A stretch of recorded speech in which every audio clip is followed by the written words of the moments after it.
Watch your posture, move your body, and change your life. How many of you thought about your posture today by a show of hands? 1, 2, 3, okay, a couple people. How many of you exercised or moved your body other than just getting up out of the chair or going to the kitchen? How many exercised and moved their body? Okay, so we have some people moving their body. Great. My job, my life revolves around people's posture, their movement, and overall helping them improve their lives. I do so on a regular basis using many methods. But for the purposes of this presentation, I chose 3 tips that I think any of you can take and implement into your lives. The problem is that we're seated most of the day. And so we get into this rounded, sort of crappy posture, which leads to pains. There are so many people in pain with neck pain, shoulder pain, back pain, hip pain, sciatica, knee pain, ankle pain. It really can all result from rounded shoulders. Plus, people are carrying around extra weight that they don't necessarily want on them. Furthermore, people are unhealthier than they wish they could be. My solution is to help people with these 3 tips, which include all about the shoulders, performing body weight exercises before adding weight, and then thinking about the muscle-mind connection. Basically, think about what you're doing. Watch your posture, move your body, and change your life. Tip number 1, it's all about your shoulders. We're typically rounded forward on our shoulders with our computers, on social media, and our phones on a regular basis. And so I challenge you to pull them back and put them in place. I guarantee one of you or some of you are maybe not so posturally upright right now as we speak. So I encourage you to implement an exercise into your lives. For the next 30 days, try this exercise, but don't just say you're going to do it. Set an alarm at the same time every day, whether it's as soon as you wake up or whether it's for lunch or before you go to bed. It's a 5 to 10 minute exercise that I'll now share with all of you.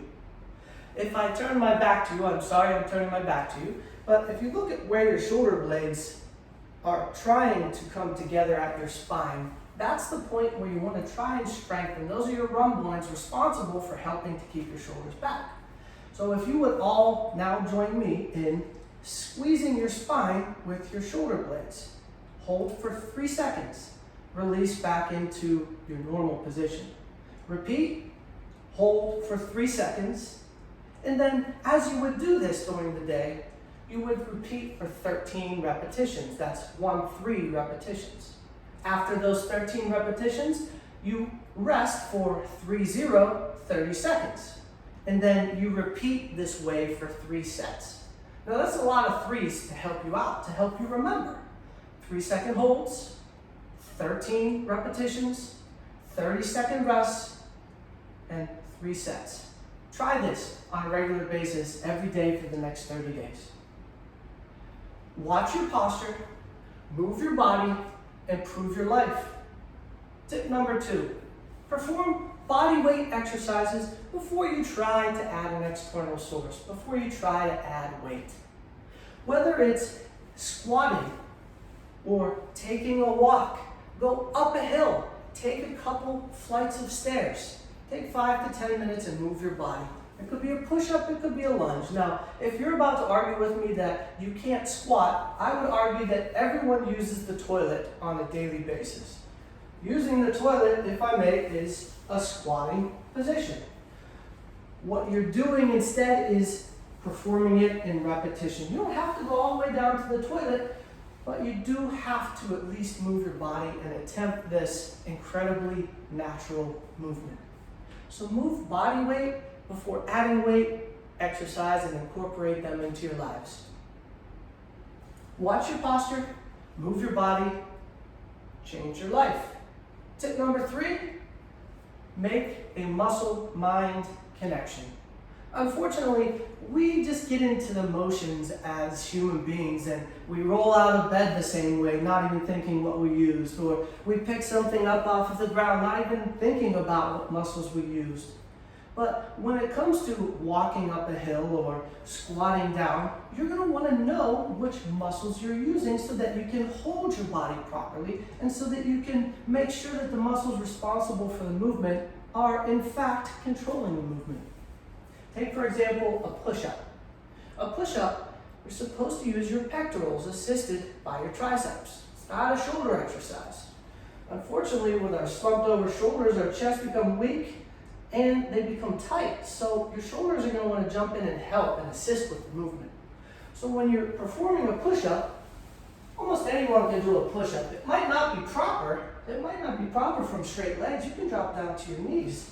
You can even grab a wall and perform a push-up here. But what you want to make sure that you do is, my tip number one, take your shoulder out of the situation, performing a bodyweight exercise, which is great. You're learning how to move your body with a push-up. And number three, think about what you're doing. If you're performing push-ups and you notice that your shoulders are sore, then you're not moving properly, you're not activating your chest, and you're not getting that muscle to work it properly. If you don't know how to perform a push-up properly, Google it. Check out a YouTube video or ask me. I'm happy to help. It's what I do. Fellow Toastmasters, the human race is in pain.